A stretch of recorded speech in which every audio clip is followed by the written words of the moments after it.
So this is where the magic happens, huh? This is where you taste your products? Part of the magic happens because the beverages, we would normally taste the new samples out here. There is an array of products. You taste 5, you don't like one at all. But that does extremely well in all the other parameters. And you're like, no, I mean, just wanted to understand what is the proportion of your own taste, gut, and how much of that is data? So Mangalam, I'll give you a secret, right? Yes. Products which I like normally don't do well, and products which do well, I might not like. Oh, this wow. is history. But that said, I rely extremely highly on consumer research. What is the threshold of a gross margin for you to enter new products? So it's different for different segments that we play in. For example, in packaged beverages, I would say about a 35 to 40 is the right number. Pantry is probably right now, it is double digits to about a 20-25%. Spices has to be 30 thereabouts. Soulful and all the mini meals, snacking, breakfast cereals has to be 50 or thereabouts. A large part of your business, which is international, which is facing a serious amount of macro headwinds right now. How do you deal with that? I mean, what parameters are you looking at? And when do you go back to the double-digit margins that that business was doing earlier? So acutely aware of the pressure on the international business. So we are doing 2-3 pieces out there. So number one is we've announced our global simplification. Number two, we've simplified to say we have 3 big markets. It's the UK, US, Canada only. Different questions for different markets, but also the background of the simplification, and we're doing structural cost exercise to make sure it's lightweighted.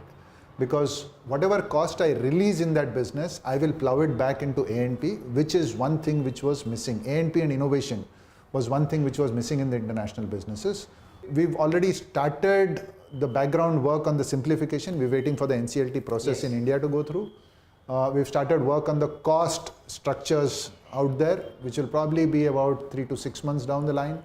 And we've started pricing up, which is, again, we've got to give about 90 days notice. So I would say about Q4 onwards, you should start seeing the trajectory change significantly. That makes sense. And on A&P itself, I mean, 6.5%, 7% is what you typically have been doing. And you said that you've been under-investing in advertising and promotion. Where does that number settle at? I would say in the short to medium term, about a 7.5 to maybe an 8 number is a palatable number. And that will come as we grow scale, as we get more cost leverage and start putting money back out there. And what margin band are you comfortable with at the EBITDA level, at the company level? I would say short to medium term, we should be north of 15. Short to medium term. Longer term, you can see our competitors are significantly higher. We need to get to that. Competitors are upwards of 20, some of them at least. But, just wanted to understand on that itself, how do you compete in the snacking space without entering chips, bhujia, or kurkure-like products? And I'm quoting you from your comments in the conference call. These are the products that you don't want to look into. So here's the thing. I wouldn't go and play where there are 2 entrenched competitors who have got competencies far beyond what I have, or far beyond what I can build in the short term. And if you look around, food and beverage is a huge opportunity in India, right? So therefore, I would avoid those spaces, but there are enough spaces for us to play in, both currently large as well as emerging. So I'm just trying to figure out where are these spaces that you're looking at? What spaces are these? So let me give you one small example. Yeah, give me a snippet, give me a bite into that. So Soulful is our big carrier right now into the breakfast, mini meals and snacking, right? Very strong brand. Only 15,000 outlets. Now we've grown it to 400,000 outlets, and we've grown 100%, 120% roughly last quarter. We use that story to enter the space of masala oats, right? In 3 months in modern trade, I have close to a double-digit share where I am present. There is a whole pipeline of products based on the Soulful platform, which we are going to grow into. And these might include getting into categories which are large, concentrated, but we will get in with a completely differentiated play.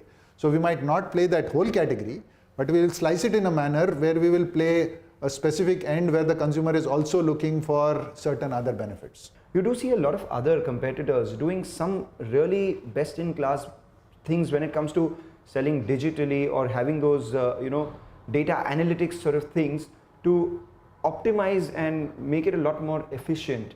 How heavily invested are you in that?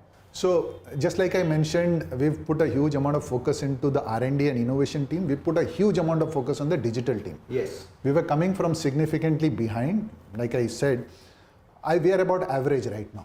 But we've got a very clear roadmap to be best in class. So over the last 2.5 years, we've put in a completely new DMS, distributor system.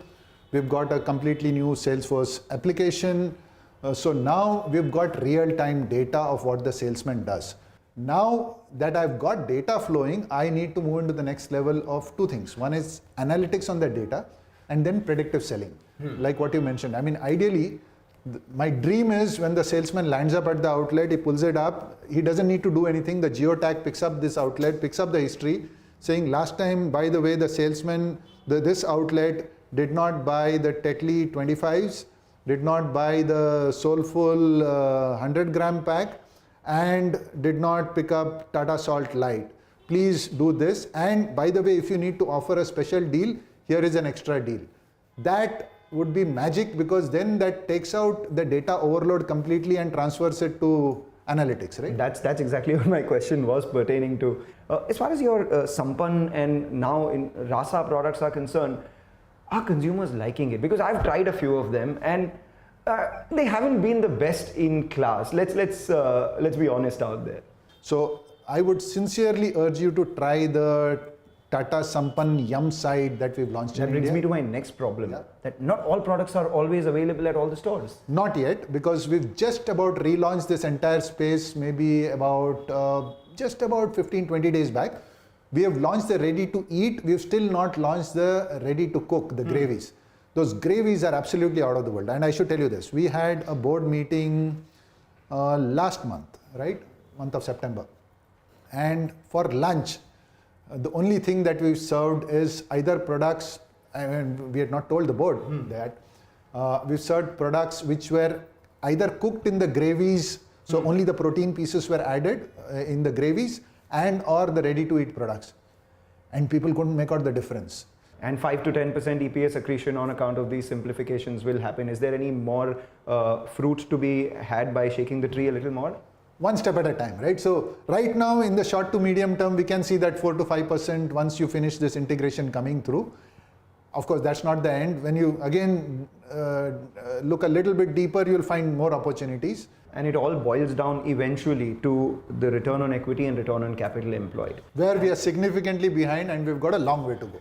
What is the long way? I just want to know that. In the short to medium term, I would target to at least double my ROC in the short to medium term.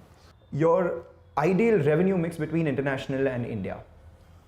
Right now it is about 2/3 India, 1/3 international. I would guess over a period of time, it will probably be in the short to medium term, it would probably be 75-25, because international also will start coming to the party in terms of growth.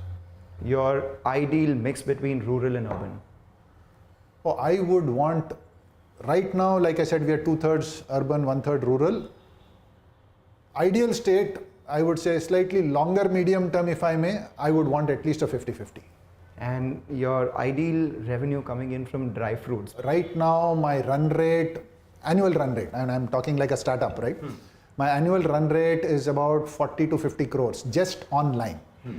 And the big business for dry fruits is offline. I've just got to make sure I modify my packaging, my marketing mix, and make sure I provide the packages which the retailers want. We've just about started working with, we'll go to modern trade first and then to general trade. I would say doubling every year, tripling every year shouldn't be a challenge.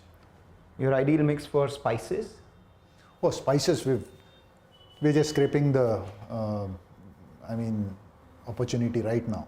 Spices needs to get onto a different trajectory. It's a 25,000 crore business in Absolutely. India. So, I mean, you've seen... And we've got the Tata Sampann brand name.